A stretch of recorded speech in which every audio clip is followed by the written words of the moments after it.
Episode 144, AI and Law Enforcement, Harvard AI Diaries, Day 6. The primitive forms of artificial intelligence we already have proved very useful. AI is a golden opportunity. How do we ensure that this technology is regulated? The long arc of technological history is now in an extraordinary new phase. The AI6 Podcast with Joanne Sweeney. This week on AI6 for the long listen, we're taking a ride, quite literally, around Harvard Square.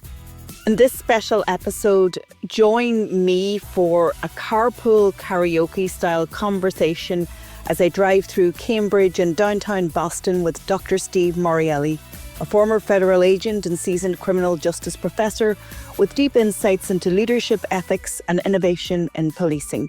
He's also the host of the CopDoc Podcast, where he speaks with thought leaders across law enforcement and criminal justice about a whole host of issues. As we cruise past the iconic Harvard Square, where I've been studying this week as part of the executive education program and leading in artificial intelligence, AI and public policy at Harvard Kennedy School, we talk candidly about how AI is reshaping the future of policing. From predictive tools to public trust, Steve shares why he believes law enforcement, as well as the public sector more generally, shouldn't just cautiously adopt AI, but fully embrace its potential with the right safeguards and leadership. Plus, we throw in a few fun facts about Harvard, talk about how we met, and the fact that we are meeting for the first time in person on this trip, and reflect on what ethical AI leadership really looks like. Buckle up, it's an episode packed with insight, action, and a few fun, unexpected turns. So Steve, we are here in Boston. We are. You were driving me around. We've just spent the last 2 hours talking about AI and communications, policing, leadership, and we're stepping into a new arena. You're way more experienced than me, but are you as excited as me about AI? Absolutely. And as I said before, the fact that you're writing this book and you're ahead of the curve, I found myself behind, and I've been trying it probably for a few years. Starts and stops, it works, it doesn't work, I have to argue with it. But AI has evolved and continues to evolve, and so I'm using any number of different platforms to try find out what are the best. And in my mind, and what we talked about before, is that I think in public safety and the public sector, that if you don't start to use this, there are people that are going to be running circles around you. It can increase your productivity. It can increase your innovation. It can increase your creativity if you just ask it and learn how to maneuver through it and ask the right questions, ask the right prompts. Well, listen, as somebody who has been working in law enforcement for decades and across the world, and now lecturing and across the world, some of the people might be listening to this and going, here now, it's okay for Joanne and her marketing and communications peers to be using AI, but definitely not policing. What's your response to that? I think that's ridiculous. I think you're underestimating. There's a fear, there's a reticence to use it. So I suggest that you try trial and error. You have to feed it information for it to give you better information. So let's say that you are a chief and you're walking into a new organization and you've got a bunch of policies. And I know you're talking a lot about policies. What are the policies? How can we update them? How can we upgrade them? And let it give you some ideas. What's missing? If you ask questions about what's missing, and by the way, what are other agencies doing, it will give you tremendous amount of information. So without using it, I think you're operating at a deficit. Oh, we're just passing Harvard, where I will be for the next week. It's a bit of a dream come true. Let's digress for a minute. But for this young woman, from Donegal to end up in Harvard is quite a story for me. It is. When you ever said you were going to Harvard, I thought, how the hell did you get in? But then again, they'll take anybody. No. No, the fact is that what you're going to attend is really sort of forward thinking to talk about AI and how it could be used in the public sector. Being at the Kennedy School of Government, which is a great institution, is going to be very beneficial, and you'll be with people from all over the world. I'll be curious to know what you've learned, because you can't rock out of there without knowing more than you do when you went in. Because we don't know what we don't know. Well, this is the whole point. We don't know what we don't know. And the key to AI is creating use cases that add value. And so what are some of the use cases? How does AI add value to policing and law enforcement? I've got to work on a justification for a new station, for a new set of police cruisers, for a new group of people to be added. And so you feed it data and you ask it questions repeatedly. And to me, AI is all about iterative learning. In other words, you're asking it a little bit at a time. One thing I learned just recently, and I know you know that, is that if you feed the proper prompts to AI, no matter what platform, you can ask it to interview you.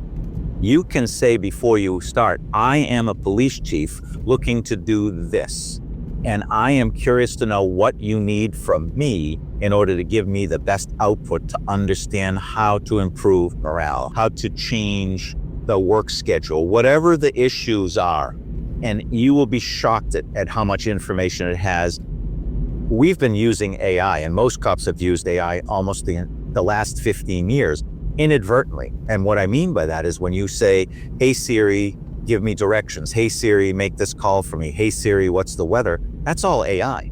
And now what happened is you are controlling the input and asking for it to give you output to work for you. And where do you think the state of play is around AI in law enforcement? Like, what percentage of the sector has embraced it? Because we know that, government, public sector law enforcement are by their very nature, and so they should be considered and conservative. Is this one technological revolution going to be one that's going to leave them behind, or are they going to embrace it for good? I can't say. I'm trying my darndest to tell people that they really should begin to think about using it and trying it out. They have to protect information, which is really important. I know that that's always a concern.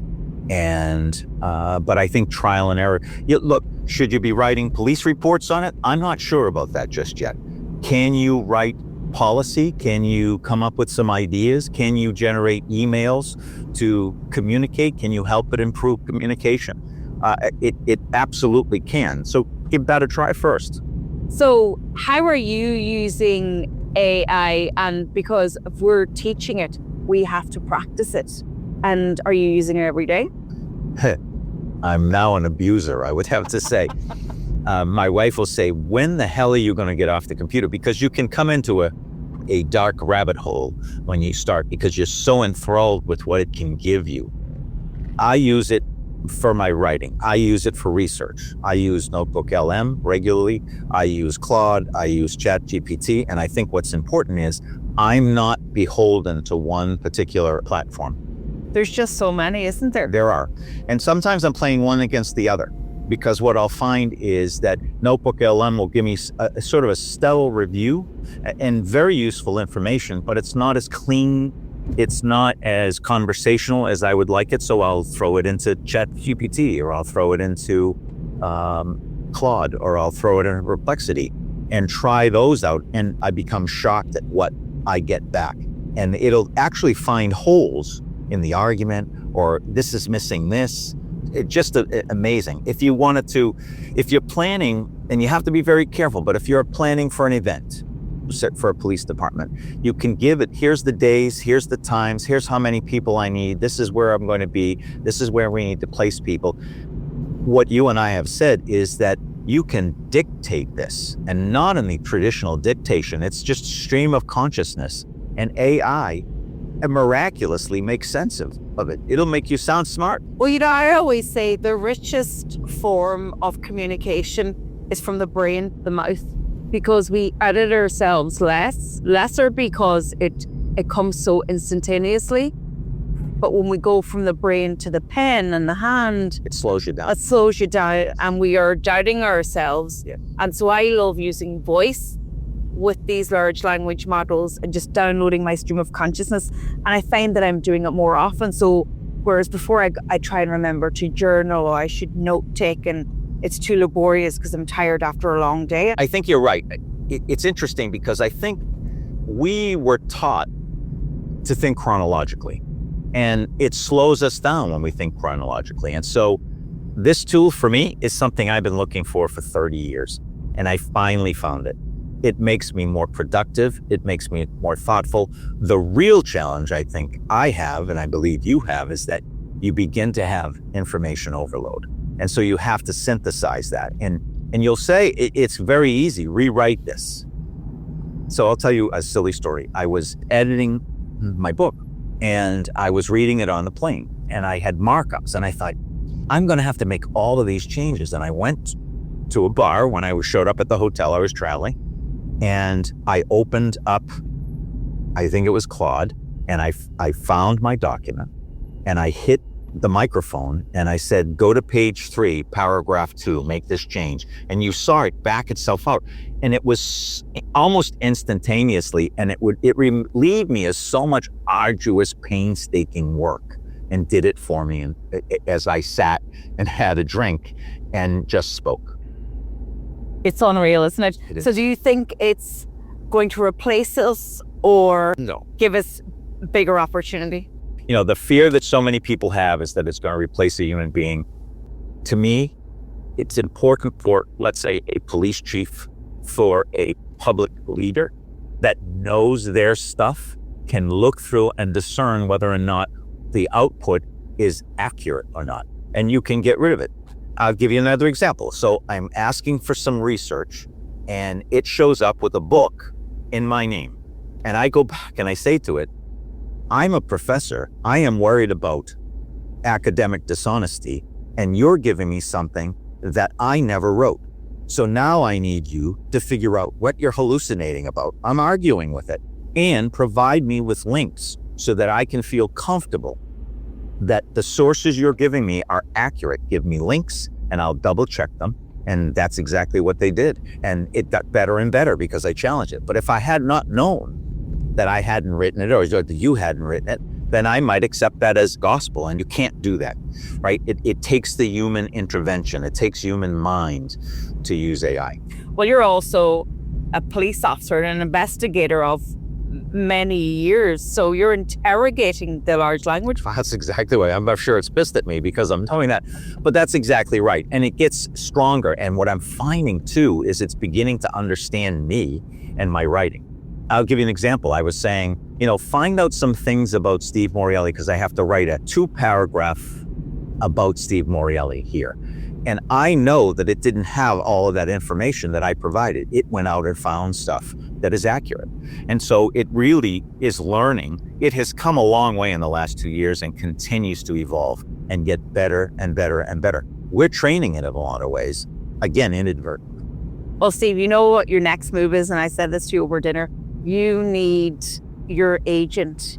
You need Steve, the AI agent that just encapsulates those decades of experience and that rich lived experience. And imagine when we're gone, our knowledge will remain in the form of an AI agent. Yeah, that's quite interesting. And I think you're right. And so I'm excited about it. In fact, I think many people say, my God, you're really excited about it. Well, why wouldn't I be? Because it has advanced my thinking. It has enhanced my thinking. It enhances my writing. And it's allowing me to use my time more fruitfully than I ever was able to do. I have a very big book that I'm working on, and I needed to organize it. I had all kinds of emails back and forth from people who I had interviewed that were going to be a part of the book. And I just started talking to the machine saying, this is what I've got. This is who I talked to. This is where it's at. This is the email I sent. This is the permission that I have. Make some order of it, make a chart, and bang, it was done. It was done. In short order, it organized my chaotic mind. Steve, we've known each other for 3.5 years.